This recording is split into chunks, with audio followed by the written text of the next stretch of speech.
السلام علیکم ناظرین، ٹی پی چینل میں آپ سب کا خیر مقدم ہے۔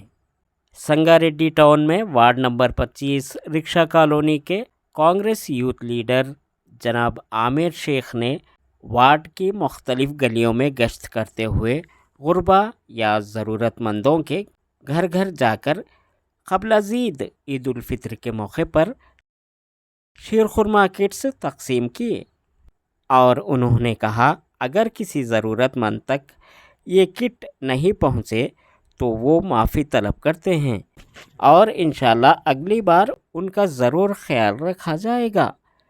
جزاک اللہ خیر۔